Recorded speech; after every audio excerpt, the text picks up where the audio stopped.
Clasificación B, bajo supervisión de un adulto.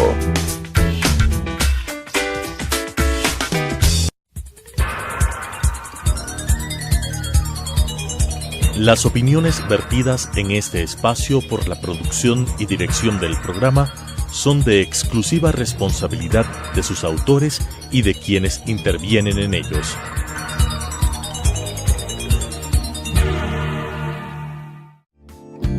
La aceptación de nuestra realidad nos dará la oportunidad de saber que estamos dispuestos a seguir adelante con lo que nos toca. Te invito a acompañarnos. Hoy es un buen día para empezar de nuevo. Telesucesos Canal 29 presenta Frente a la Vida con Juan Diego Umpierres. Bienvenidos, les saluda Juan Diego, un gusto que nos acompañes. Por supuesto, aquí Frente a la Vida, siempre ponernos en contacto con la razón, con el corazón, con las cosas importantes que seguro moverán algo dentro de la perspectiva y las ganas de poder seguir adelante. Por eso este espacio de conciencia, poder un poco suspirar en la tarde y detenernos, así sea en el tráfico, bajar los niveles de estrés, acariciar un poquito el corazón, también la razón, por supuesto, y en la noche podernos encontrar de nuevo en la casa en Telesucesos a las 21 horas para poder decir, vamos a llevar todo lo que escuchamos y poder hacer un análisis, pero no intelectual, un análisis de alma para poder llevar algunas herramientas alternativas, pero sobre todo esos caminos funcionales que nos puedan conducir a eso que queremos siempre aquí Frente a la Vida, a la sonrisa y a la verdadera felicidad. Las redes sociales, Juan Diego Motiva, ahí estamos en el Twitter, estamos en el Facebook también. Frente a la Vida en el Facebook, ahí está tu espacio. Gracias por los comentarios, gracias por escribir, porque ahí guindamos todos los programas, los colgamos para ustedes en nuestro canal HD y lo que no lo ves en televisión lo puedes ver a través de la web y muy hermoso recibir mensajes de cualquier parte del mundo porque hoy en día con el internet no hay fronteras y llegamos al corazón de todos los que estén dispuestos a hacer buena conciencia. Hoy nos acompaña Daniel Castro Anillar. Bueno, él es politólogo, sociólogo, criminólogo. Lo tuvimos en uno de nuestros primeros programas aquí, Frente a la Vida, venezolano. Tiene una cantidad de posgrados y doctorados que se nos iría el primer bloque solamente leyéndolo, pero lo quise traer para abordar un tema que tiene que ver con la situación psicoemocional del país en este momento, vinculado incluso a la criminalidad, incluso también poder buscar referencias frente a lo que ha sucedido con esta tragedia en la costa, cómo puede afectar eso el parámetro psicoemocional, la criminalidad, cómo están las estadísticas, cómo se está moviendo también la economía, lo social, pero hablar un poquito de eso, cómo están esos índices de criminalidad ahorita aquí en el país. Bienvenido, Daniel, gracias por estar Frente a la Vida. Gracias a ti. ¿Cómo sientes el país? Quisiera abordar el tema después de una tragedia. ¿Qué se mueve dentro de esos factores psicoemocionales y cómo eso repercute a todo lo que tiene que ver con el ámbito criminal? Eso parece que tú eras desvinculado, pero sí hay una razón suficientemente fuerte que lo vincula. Sí, en efecto, la tragedia genera el levantamiento de fantasmas, se despiertan fantasmas que la gente tiene, ¿no? Lo genera la tragedia, como lo genera el alcohol, como lo generan las drogas, como lo generan las relaciones pasionales. Todas esas cosas son dispositivos y la gente, ¡pum!, saca sus fantasmas, ¿no?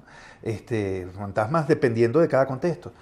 Casualmente me interesa que me hayas hablado del tema del terremoto porque yo estoy viviendo en estos momentos en Manta. Ah, imagínate. Yo estoy dando clases en la ULEAM. ¿Y te tocó el terremoto ahí? Y me tocó el terremoto y estoy vivo de milagro y mi esposa está viva porque Dios es grande. Entonces no nos queda duda de eso. Sí, no hay otra explicación. Y vemos un poco cómo ha reaccionado la sociedad. Por un lado hay una ola de solidaridad que vino de fuera de Manta y una ola de solidaridad interna dentro de las ciudades de Manabí, los poblados. Se recibió, por ejemplo, gente que venía a pie desde Pedernales, que venía casi descalzos caminando por el monte para llegar hasta Puerto Viejo, para que alguien les diera un piso, un sitio donde poder tomar agua. Y la gente se abrió y abrió su corazón y ayudó mucho. Pero también está el otro lado. Okay. El otro lado también existe. Y el otro lado existe no porque hay gente mala y gente buena, sino porque todos tenemos un lado malo y un lado bueno. Absolutamente. O sea, no es más que simplemente el reflejo de cosas que están dentro de nosotros. Por ejemplo, ONU Mujeres está ya denunciando que hay problemas de aumento de la violencia intrafamiliar después del terremoto, ¿no? Y en los campamentos, sobre todo, en las carpas, en los campamentos de refugiados, y en las casas también, porque tú pierdes tus cosas, tú pierdes los referentes, tus estructuras, los referentes de familiares, tú una pareja que no se quería y de repente llega el terremoto y lo pierden todo y la pareja empieza a preguntarse ¿qué hago yo aquí? Claro.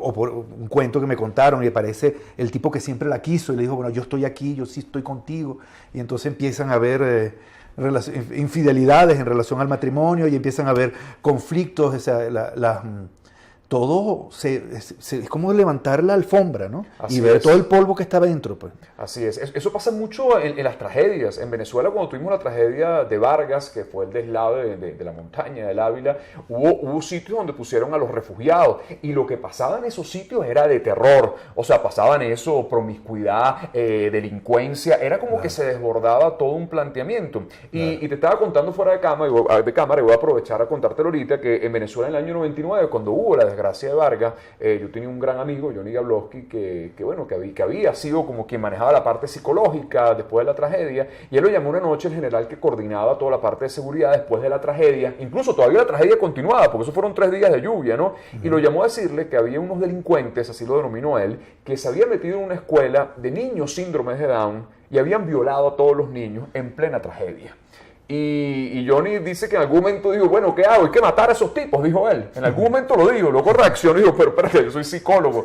Y se propuso hacer un estudio, claro, y se dio cuenta que en Inglaterra había estadísticas cuando había tragedia donde aparecían estos fenómenos, claro, y violaban a niños discapacitados. Claro. Imagínate todo lo que tú estás diciendo, claro, cómo se expone ese monstruo cuando, claro, la tragedia nos toca, ¿no? Claro. Hay una cantidad de cosas que no están saliendo a flote todavía en Manabí, porque la gente todavía, básicamente porque hay un rito cultural de hablar del terremoto y de hablar de cosas que no son personales. Okay. Eso, es decir, el tema apaga los otros temas. Pero yo estoy trabajando con una técnica que me enseñó un invitado tuyo, una persona que nosotros queremos mucho, que es Luis. Doctor Arocha. Luis Arocha, que es el NEVA. Okay. El NEVA me lo enseñó y eso me ha permitido ayudar a algunas personas a que saquen un poco el trauma y puedan dormir, o sea, puedan aprender a vivir frente a las réplicas que básicamente que nos tienen a todos aterrados. Claro. Entonces, ¿qué sucede? Cuando tú quitas la capa de arriba, cuando tú quitas el tema del terremoto, inmediatamente sale el tema de abajo. Mi pareja, mis problemas económicos, no sé, y eso despierta problemas. Yo viví en la casa de una familia que entraba en conflicto porque apliqué el NEVA. Claro. Al quitar la capa de arriba salió la capa de abajo, ¿no? Te tapaste. Es que incluso, claro, el trauma puede soportar en algún momento todo ese proceso de duelo, el mismo impacto. Por eso, claro, muchas veces cuando uno destapa la persiana alguna vez, claro, se corre el peligro de que todos esos monstruos salgan y que no haya contención. ¿Y cómo sientes la reactivación en este momento psicoemocional? O sea, tú que manejas la parte de la sociedad, ¿cómo ves ahorita la costa? Yo creo que la gente en términos generales está convencida de que va a salir adelante, sabe que la situación es muy dura, están tragando amargo porque económicamente no están levantándose, esperaban que en este puente pasado... Y no pasó nada, ¿no? No pasó nada, la gente no fue. Ellos necesitan levantar su economía. Casi todos ellos son emprendedores independientes, entonces necesitan recuperar un poco las rutinas que tenían antes. Viven del turismo, de la pesca, y no son empresas que reciben dinero de afuera, ¿no? Dependen de los flujos naturales. Pero eso les tiene muy angustiados, pero yo creo que tienen un gran convencimiento de que van a echar para adelante. Yo estoy maravillado con esa gente. Esa gente es positiva, es cariñosa, es cálida, van a echar para adelante, porque tienen la cultura de que no son campesinos.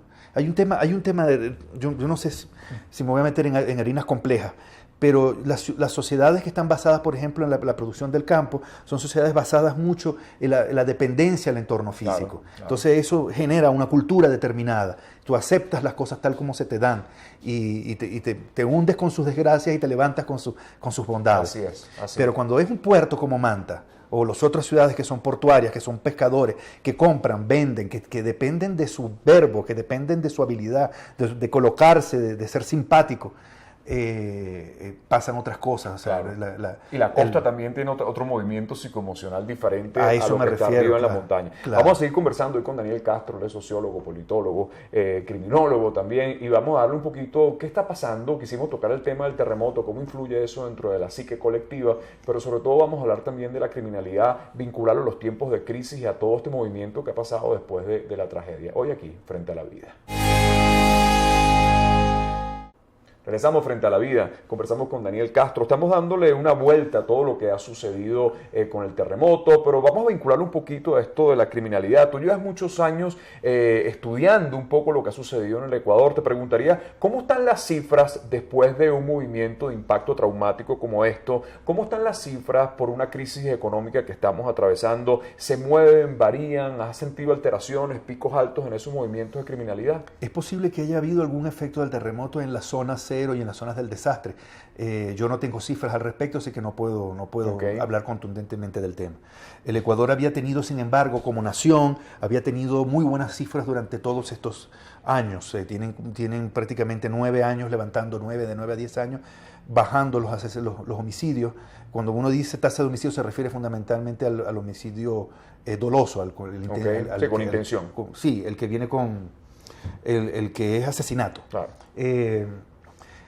Ecuador estaba en 14 puntos, casi 15 puntos, y ahora debe estar cerca de entre 5 y 4 puntos. El nivel, 10 puntos es el nivel epidémico. Debajo de 10 puntos ya Ecuador salió de su epidemia y está entre 4 y 5. Es una cifra impactantemente buena. Según el Observatorio Venezolano de la Violencia, Venezuela está en 90 puntos. Imagínate lo que estamos hablando. Para que estemos hablando, para que vean la referencia. Cuando hacemos las referencias que a veces nos vinculan como que estamos repitiendo un paisaje parecido al venezolano, pero es que los que hemos vivido en Venezuela, yo tengo 2 secuestros en Caracas, pero hace 8 años, ahora me dicen que ahorita es impactante, a las 5 de la tarde, todo el mundo encerrado en su casa, es un toque de queda autogenerado por todos nosotros.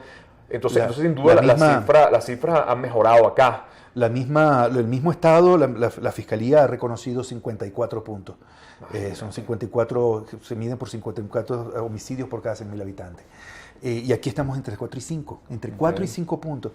Y las últimas cifras que supe seguían bajando, no estaba retrocediendo.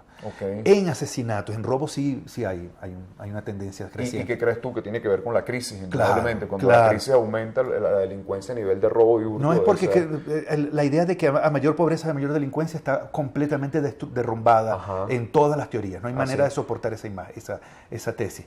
O sea, no es cierto que la gente se hace más pobre y se hace por lo tanto más delincuente. Eso no es verdad. Pero sí sucede que cuando las personas tienen unas expectativas y tienen deuda, y le dicen a su esposa, vamos a comprarnos una casa, vamos a hacer tal cosa, o tienen proyectos personales y los proyectos se derrumban porque llega una crisis, las personas pueden perder su control y empiezan a explorar o a recuperar viejas prácticas, y por eso ha habido aumentos en robo y en robos en domicilios, por ejemplo. Eso ha sido todo un tema, porque también aumenta el microtráfico, porque es una manera de hacer dinero rápido.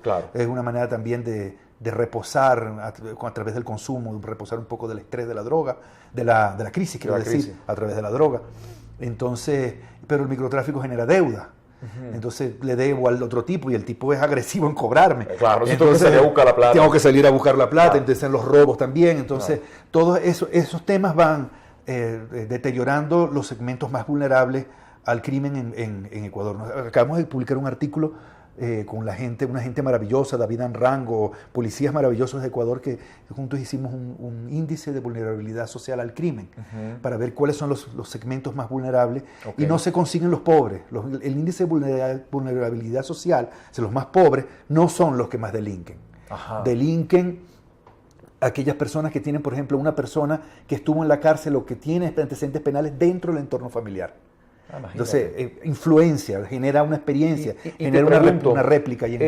A veces no exportamos la delincuencia. O sea, ¿qué has sentido tú en el Ecuador, por ejemplo, sin ánimo de tocar ningún tipo de nacionalidad para no ofender a nadie, pero nosotros en Venezuela exportamos muchas nacionalidades en algún momento? Algunas venían con propósitos maravillosos y otras sencillamente venían a enseñarnos, como digo yo, a delinquir y a elevar todo ese margen de criminalidad. A veces venir con otra cultura puede impactar quizás y fomentar todo esto de enseñarnos a ser criminales, te pregunto. En las estadísticas que yo conocí en el Ministerio del Interior hasta hace muy poco tiempo, que son estadísticas muy serias, muy bien levantadas, la gente percibe eso, percibe peligro en el peruano y en el colombiano, por ejemplo, pero no es la verdad. El crimen es ecuatoriano, fundamentalmente. Hay peruanos y colombianos, pero la gente ve peligro en el haitiano, por ejemplo, porque es muy raro, es muy extraño en el contexto cultural. Y sin embargo el haitiano no es la clave del problema. Claro, no se puede generalizar tampoco, es decir, entonces todos los colombianos son delincuentes, todos los venezolanos son delincuentes, todos los cubanos son delincuentes. Eso sería una estupidez, ¿no? Los venezolanos no aparecen en la lista ni siquiera todavía. Gracias a Dios. Y la otra cosa es, hay que recordar una cosa muy importante, que es una vulnerabilidad geoestratégica, geopolítica del Ecuador. Toda la cocaína del planeta se produce aquí. Se produce no en Ecuador, se produce en Colombia, Bolivia y Perú. Toda la cocaína del planeta en la región pasa por encima de Ecuador. Ecuador es un punto de paso fundamental. Casi no se produce en Ecuador, lo cual es maravilloso, que ellos hayan logrado controlar la producción. No hay casi cultivo. Pero todo lo demás sí. Todas las demás selvas están penetradas por ellos y todo el aparato de narcotráfico pasa por aquí. Ecuador es el 4º país, según las Naciones Unidas, de decomisos en el mundo. Es decir, el primero es Marruecos, el otro es otro, no sé qué más, y el 4º país de decomisos en el mundo es Ecuador. O sea que pasa cerros, la misma gente, las mismas personas que trabajan en antinarcóticos, antidrogas, se dice aquí, te dicen, en privado te dicen, nosotros atrapamos el sexto de lo que sale. Imagínate. Y a pesar de eso, la sociedad ecuatoriana no ha sido tan impactada por un poder criminal con mucho dinero. Claro, vamos a hablar un poco en la próxima parte de eso, de consumo, de cómo se está moviendo todo este movimiento del narcotráfico. Hay gente que opina que es una ciudad donde el lavado está abierto, quizás es un mito, pero o sea, tú que manejas un poco de esa cifra, ponernos en contacto y sobre todo al final eso, cómo eso está impactando dentro de esa psique colectiva en este momento donde el país y todo el movimiento psicopolítico, por llamarlo de alguna manera, de la región, empieza a algún punto a derivar cambios y eso afecta también en el pensamiento y incluso en la desesperación colectiva. Hoy hablando con Daniel Castro, criminólogo y sociólogo y politólogo, aquí Frente a la Vida. Estamos Frente a la Vida, conversamos con Daniel Castro y hemos dejado una pregunta, Daniel. A veces se comenta, bueno, que es un país que está inundado por el narcotráfico, que es un país de lavado, que es un país donde se hacen los locos, pueden decir mucha gente. ¿Qué tan cierto que es un país totalmente donde el lavado es común? Mira, yo vivo en Manta en este momento de mi vida. Está claro que hay lavado, o sea, no vamos eso no se puede tapar. Pero te lo voy a decir de manera muy cruda. Esto me puede costar el trabajo. Okay, pero no me costó el programa. pero te lo voy a decir de manera muy cruda.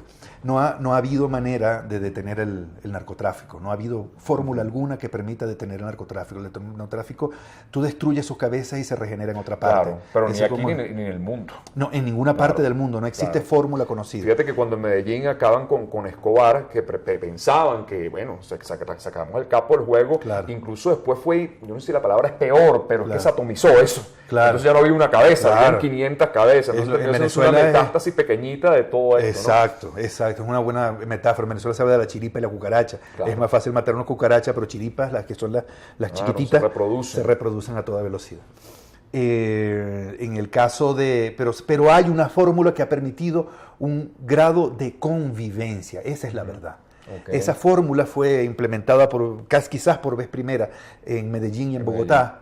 Y ellos lograron pacificar enormemente sus ciudades. Esa fórmula fue, el Estado de manera complaciente se une, de manera solapada, se une con un segmento. Claro, para acabar al otro y pacificar. Claro, porque la mayor parte de la violencia se produce en crisis entre bandas. Pero por eso te lo pregunto. El grueso, el 80% de la violencia se produce. Porque cuando nosotros recordamos la crisis en Colombia, en Medellín, la crisis de los carteles, bueno, recordamos lo que vivía esa sociedad aterrada, la gente. Yo tengo amigos que vivieron en Medellín y me dicen, lo que ponen las películas es poco, me dicen. Nosotros salíamos y veíamos los muertos de un solo lado. Ecuador en el fondo todavía se siente una paz y se respira una tranquilidad de que provoca suspirarlo, incluso en las ciudades grandes, ¿no? O sea, por lo menos en Quito yo siento que a pesar de que puede haber esos grados de delincuencia, sigue siendo una ciudad, bueno, para mí sigue siendo muy tranquila comparada con Caracas, ¿no? Por supuesto, y debe haber, existe, es muy evidente, no seguramente, muy evidente que existe lavado.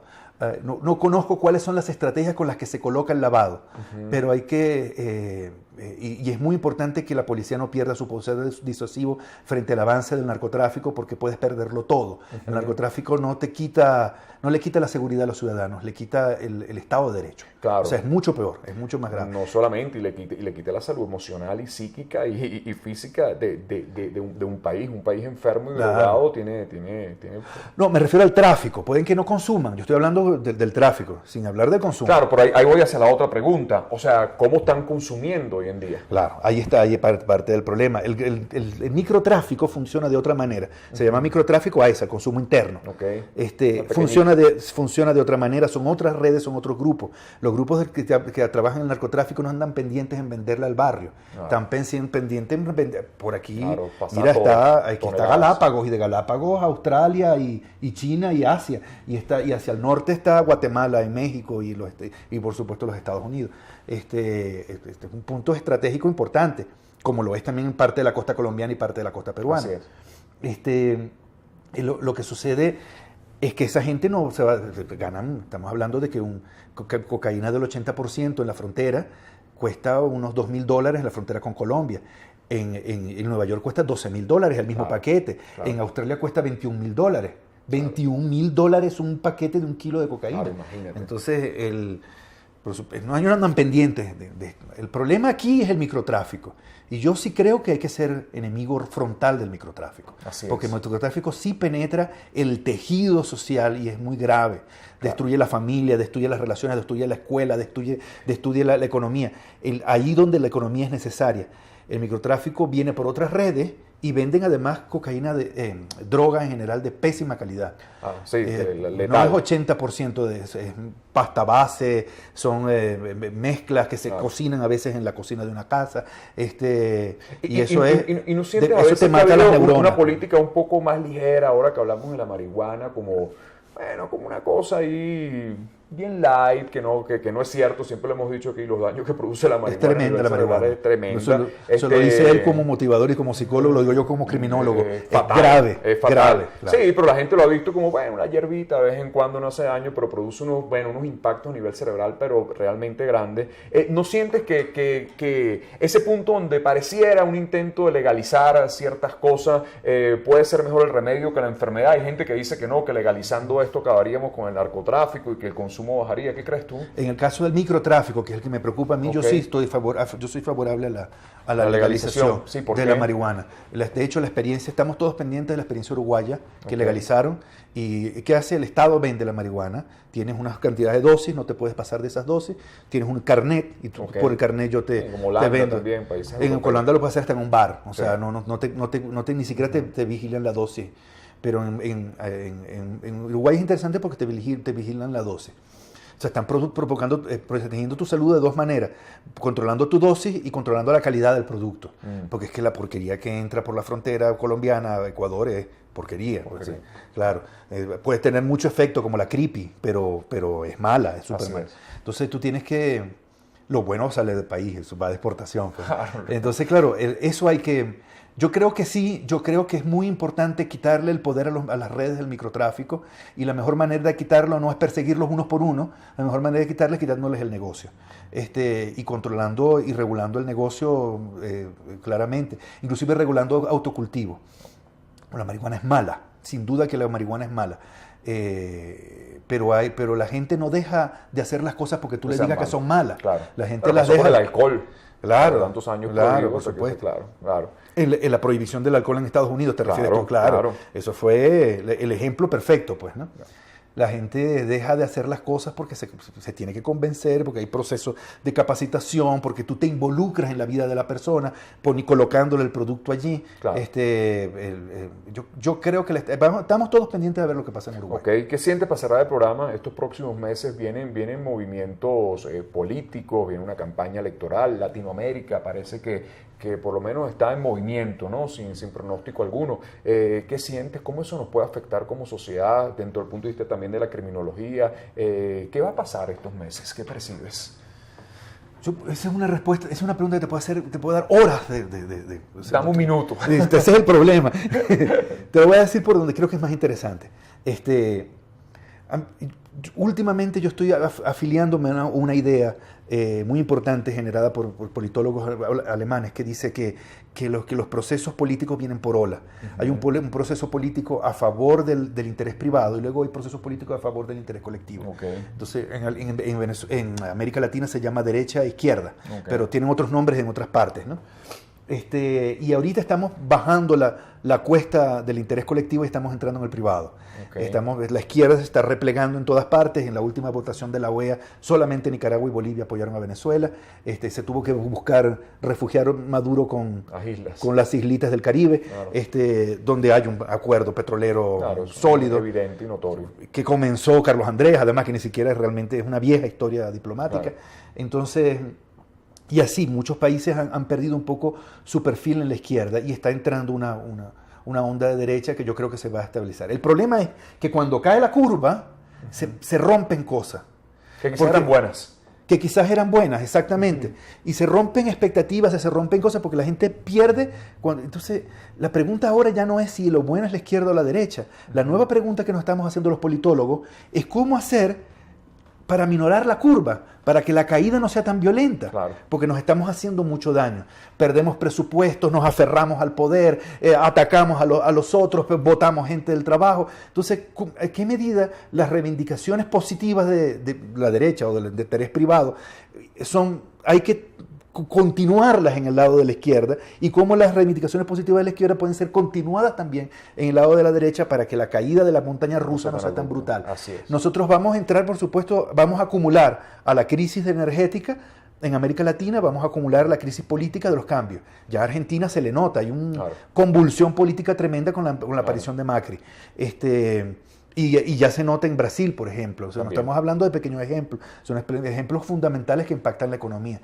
En el tema brasileño hay un tema de caída del PIB muy grande. Entonces, ahí habrá que jugamos mucho que Brasil se levante. Habrá que esperar y ver cómo los acontecimientos se van desarrollando. Te voy a traer para tu programa porque Daniel va a ser uno de los invitados que vamos a tener el 29 de junio en un evento que seguro va a sacudir la capital, si Dios existe, dónde está, y él es uno de los panelistas y lo vamos a abordar desde el punto de vista antropológico. Es un evento imperdible que vamos a tener aquí en Quito. Gracias, Daniel, por estar frente a la vida. Diego, muchas gracias. Si te llevaste algo en la conciencia, si algo sumó tu corazón, seguimos ganando. Hasta un próximo encuentro aquí, Frente a la Vida. Las opiniones vertidas en este espacio por la producción y dirección del programa son de exclusiva responsabilidad de sus autores y de quienes intervienen en ellos.